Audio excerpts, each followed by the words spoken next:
Dati laging kapiling at kasama ka.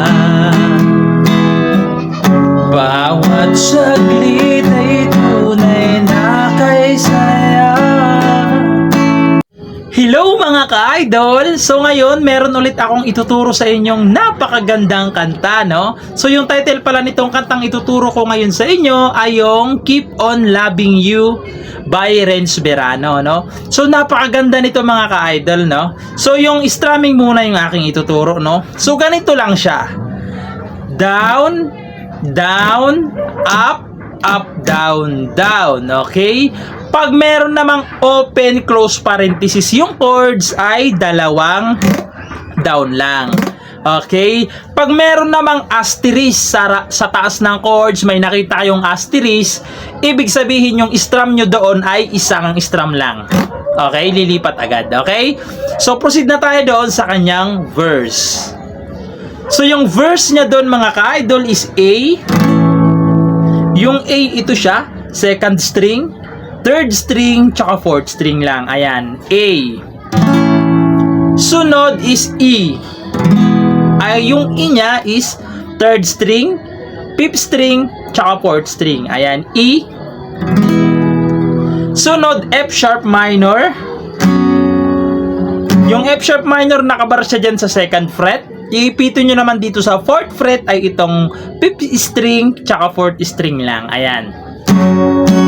Tapos, babalik kayo sa A. Yung chords na apat na yan mga ka-idol is gagawin nyo siya ng 2 times. Okay? 2 beses, no? So, sasampulan ko kayo para mas maintindihan nyo. So, ganito siya. Dati laging kapiling at kasama ka. Bawat saglit ay tunay na kay saya. Tapos, isa pa. Naisip na magbabago ka pa. Akala ko'y di na mawawalay pa. Bakit ba? So doon na yun sa kanyang refrain. So puntahan na natin yung kanyang refrain. So yung refrain niya naman doon mga ka-idol is F sharp minor. Sunod is E. Tapos D, tapos A. Tapos babalikan nyo lang yung chords ng F, F, E, tapos D, tapos A na.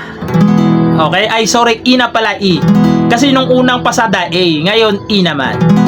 Okay? So, pasadahan natin yung refrain para mas maintindihan nyo. So, ganito siya. Bakit ba ako ay iniwan? Ano ba ang pagkakamali? Sana ay sabihin sa akin nang malaman ko ang sanhi. I'll keep on loving you. Doon na papasok yung chorus, no? So, puntahan na natin yung kanyang chorus. So, yung chorus niya naman doon mga ka-idol is A. Sunod is E. Tapos F sharp minor. Tapos babalik kayo sa E. Tapos D. Tapos A. Tapos B minor. Yung B minor, nakabar siya dyan sa second fret. Dito naman sa third fret ay second string. Sa fourth fret naman ay itong fourth string tsaka third string. Ayan, B minor tapos E.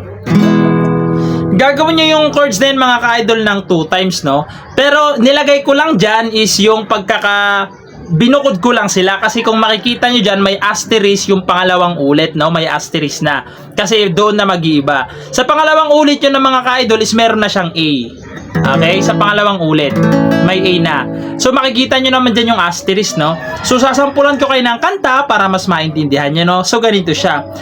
I keep on loving you kung sadyang di ako ang sigaw at tibok ng puso mo.